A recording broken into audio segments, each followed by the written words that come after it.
Amém. Amém. Amém. Amém. Deus seja louvado. Vai. Opa. Amém, irmãos. Deus seja louvado e sejam todos bem-vindos ao estudo de hoje. Ontem o irmão Fernando deu uma introdução, né? Ele pegou o passado e juntou com o presente. E o livro O Grande Conflito, ele nos traz grandes advertências para nós prepararmos para o que está à nossa frente, né? E Deus é muito maravilhoso conosco, irmãos, porque Ele não permite coisas acontecerem sem antes Ele avisar, justamente para a gente se preparar. Então, sejam todos bem-vindos. Mas antes de eu dar início aqui ao nosso estudo de hoje, eu convido o irmão Nailson que quer cantar um hino especial. Irmão Nailson, bom dia. Bom dia, irmã Alexandra. Bom dia a todos. Bom Graça e dia. paz. Graças a Bom Deus. Bom dia. dia. Que Deus seja Bom louvado. dia. Amém.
Amém. Amém. Amém. Deus seja louvado. Lindo louvor, amei. Amém. Esse louvor eu lembrei dos jovens que na igreja que eu congregava antes, eles gostavam muito de cantar esse louvor. Amém. Deus seja louvado. Que só sempre toca o coração do irmão Nailson, né? Para apresentar louvores e adoração ao Senhor. Então, queridos irmãos, hoje nós vamos estudar o capítulo 1 do livro O Grande Conflito, e é o livro original, tá? Agora esses livros estão sendo muito compilados, muito resumido. Então é bom a gente estudar sempre o original. Lembrando que nós não vamos estudar assim direto 1, 2, 3, 4, não. Vamos estudar alguns capítulos, mas isso é para despertar a curiosidade, o desejo dos irmãos a estudarem mais minuciosamente este livro.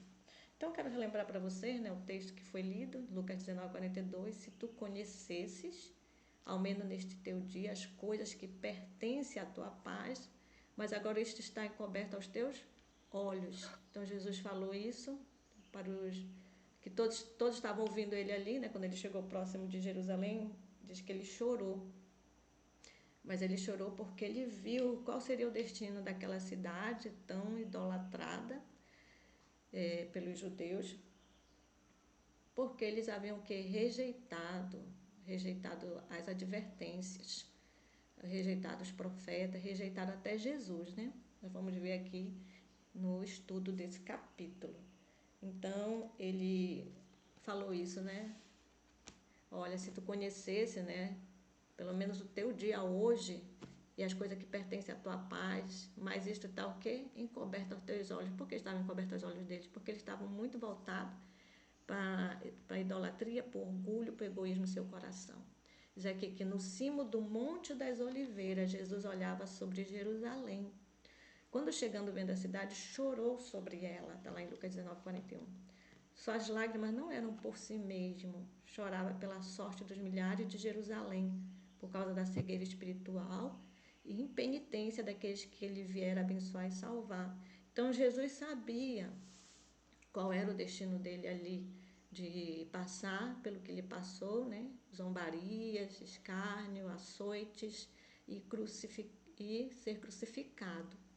Mas ele não chorou por causa disso, ele chorou pelo fim que a cidade ia ter, pelos milhares que moravam ali, e o sofrer. E por que eles iam sofrer? Por causa da cegueira espiritual e da impenitência deles, né?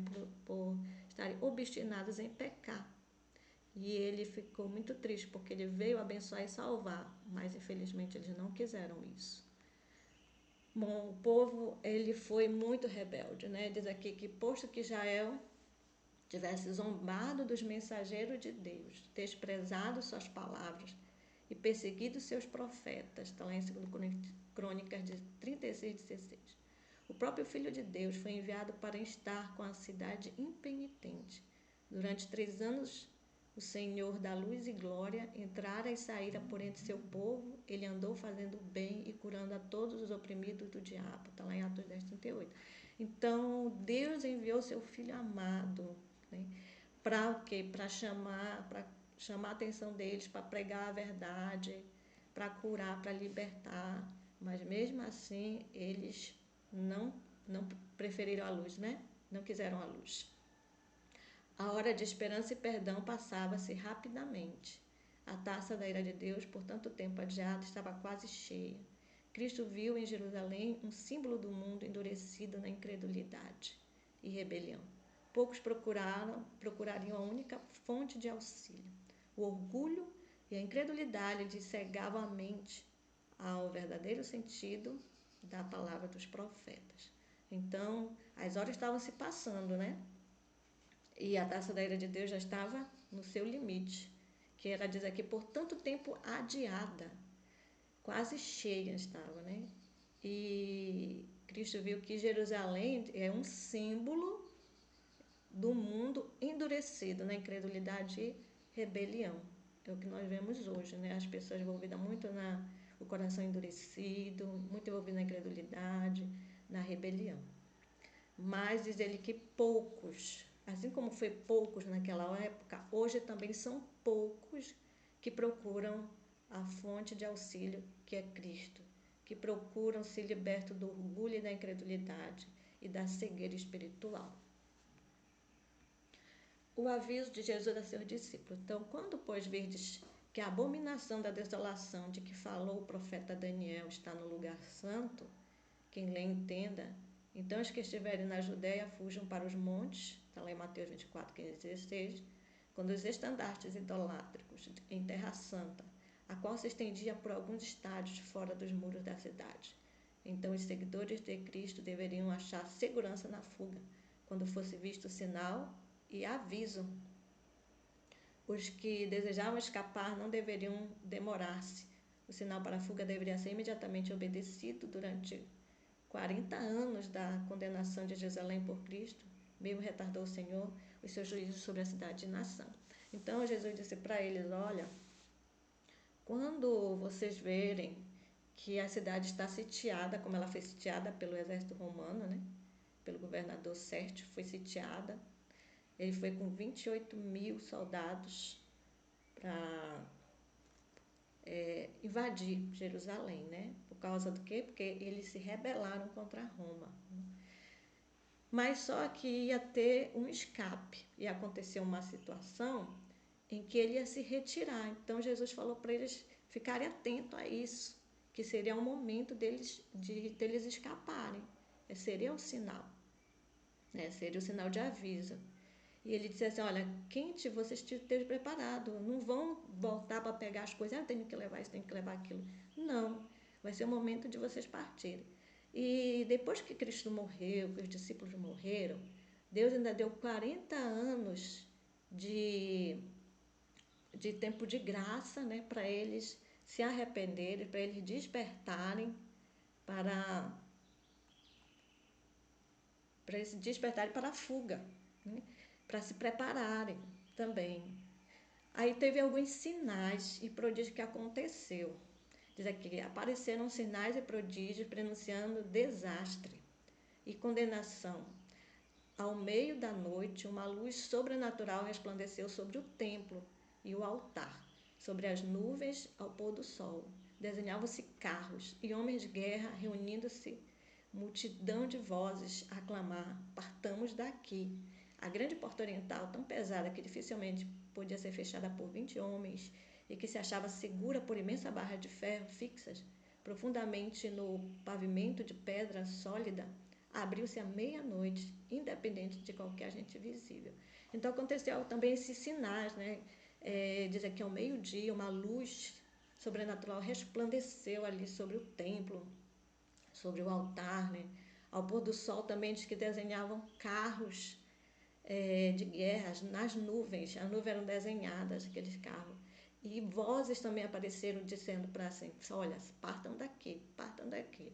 E essa grande porta oriental, diz que era tão pesada, que ela só era aberta por 20 homens.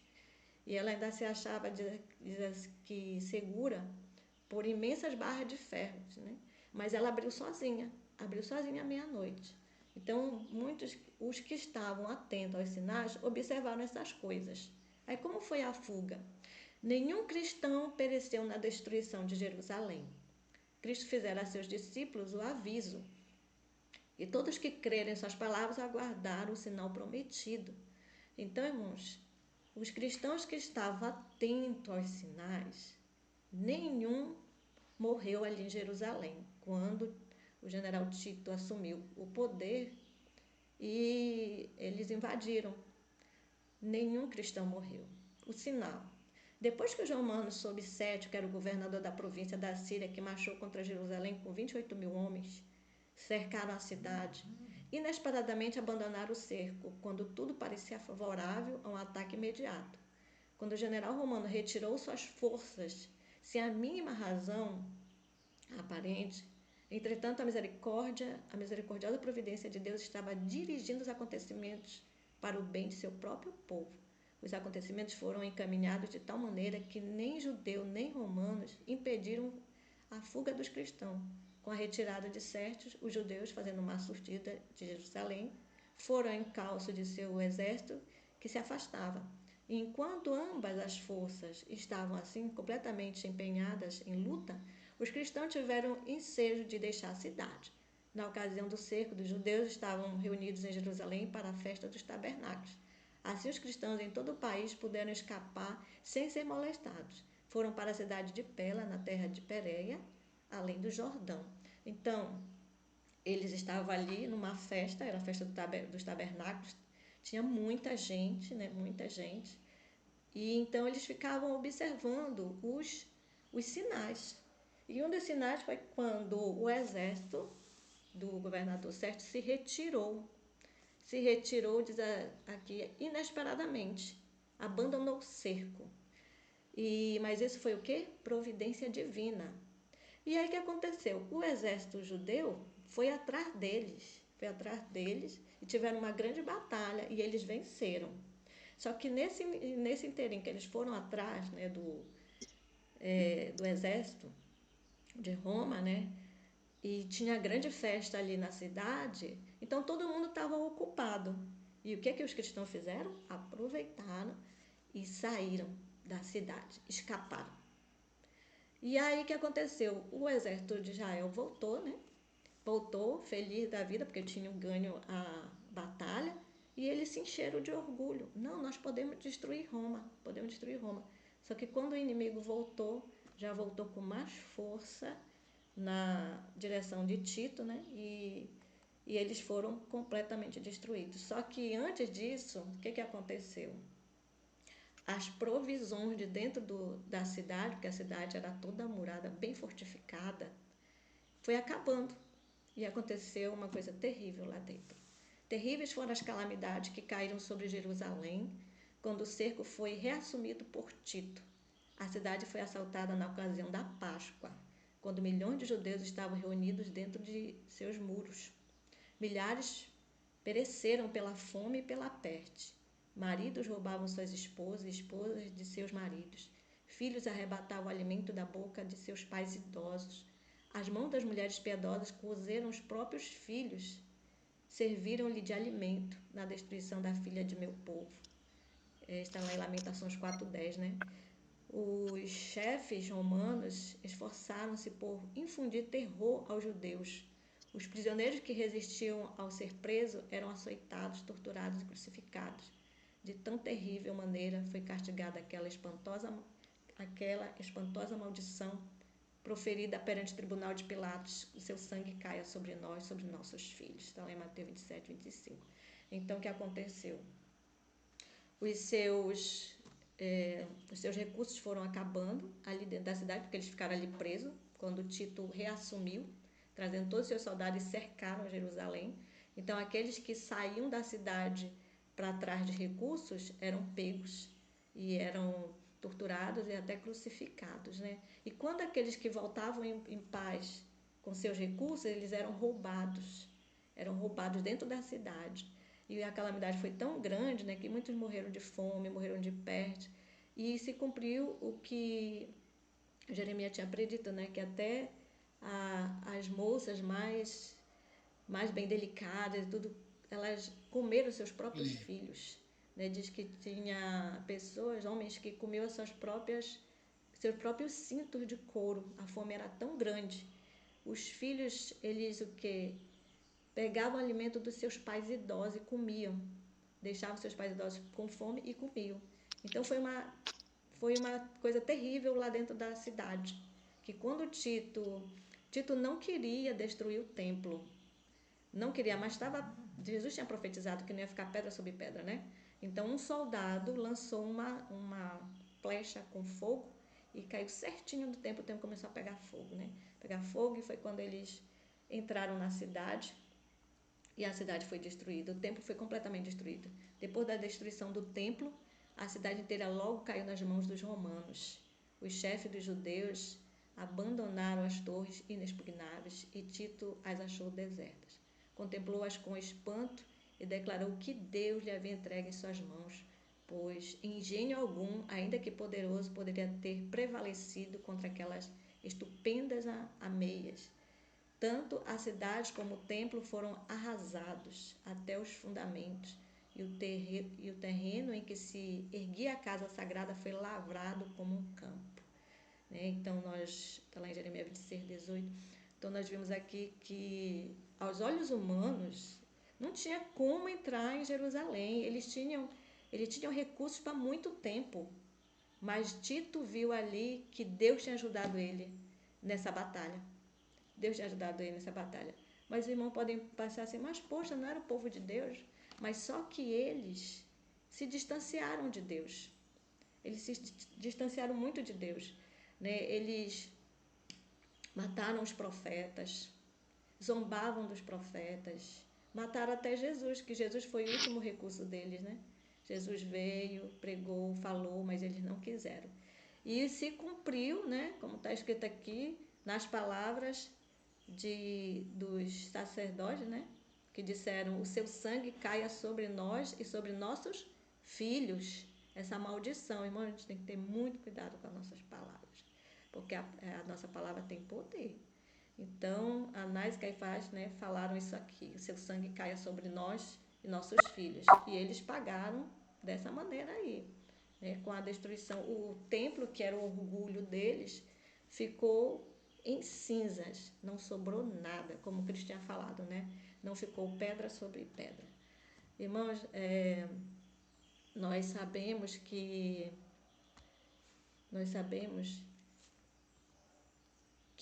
as profecias, elas estão se cumprindo à risca, e a gente precisa estar atento em que tempo nós estamos vivendo a profecia.